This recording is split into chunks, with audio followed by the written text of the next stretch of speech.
Good day everyone, my name is Amin Castillon.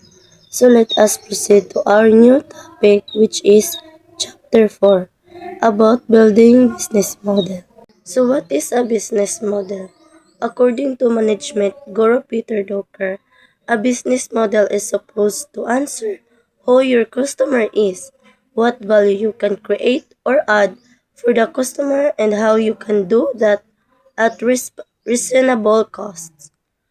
So, meaning it defends that foundation of its company's core value, pre-possession, targeting customers' key resources, and assume revenue streams.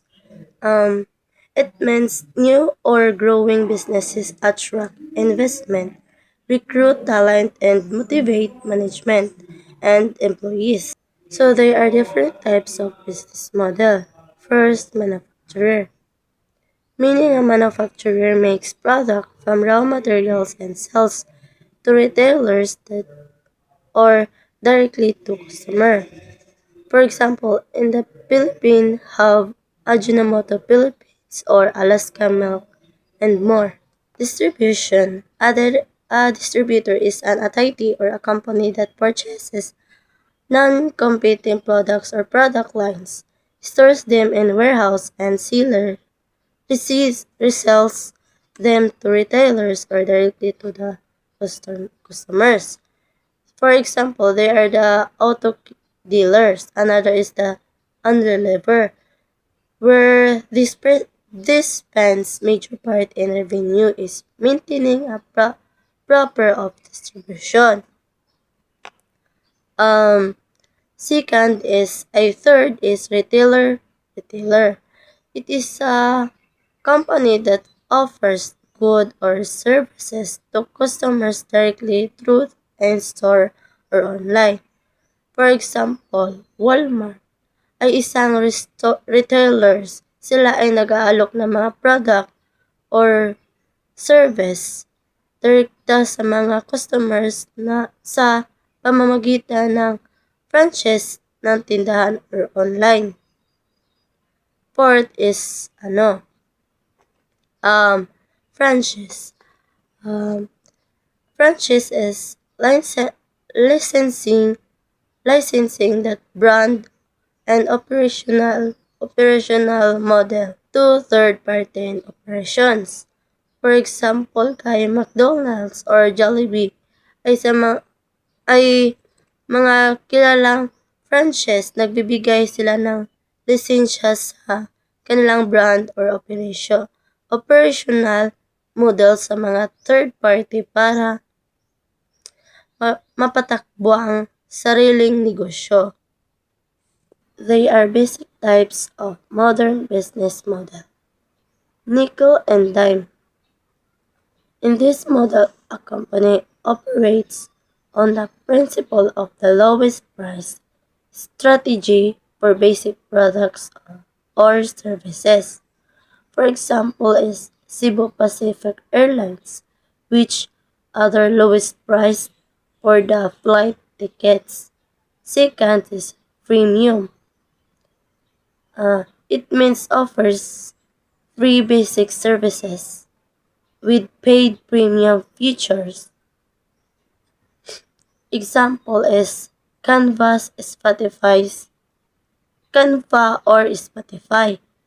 There there we need to premium price. Third is e-commerce. Commerce it sells product online using digital platforms and shipping services like Amazon, TikTok Shop, and Shopee. Fourth is subscriptions. A customers pay a recurring free monthly or years for access. For example, Netflix and Spotify. So, sa Netflix, need na to magbayad monthly or every year para ay every year para makalantaw tas ang mga movies. 5 is aggregator. A platform services from different provides under one's brand versus, for example, uh, Uber for taxi services. Then six is online marketplace. A platform connects buyers and sellers, earns commissions on each. For example, is Amazon and Uber. 7. Hidden revenue. The company offers its services for free. The company earns revenue streams for advertisements which are paid for identified sponsors when information is searched. Example is Facebook, Google, and Instagram users, where they don't pay for the search, but these companies earn from advertising money spent for business. Then data license. 8 is data licensing. Okay. Data is the major element in the web technology to perform its operations and gain profit. Profit agency based. This is a patterns company that has specialization in doing non-core businesses activities such as advertising, digital marketing, PR event, janitorial, and security. For example, Leo Burnett Company, there they serve United Airlines, McDonald's, and some of their notable clients. Then, number 10 is affiliate, affiliate, affiliate marketing. Um, this is a commission-based model where companies make profit by promoting a pattern's product and serve convince its followers and users to buy the same. For examples, the Philippines TikTok shop, the affiliate chains a commission for every sales opportunity it reference to their vendor companies. 14. Blockchain. It works peer-to-peer interactions and document all on a digital decentralized ledger.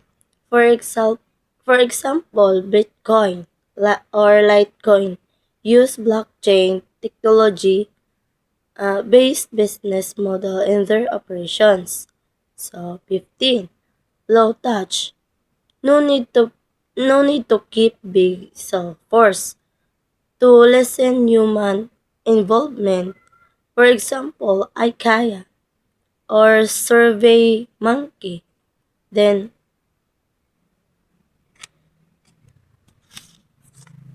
Survey Monkey. Then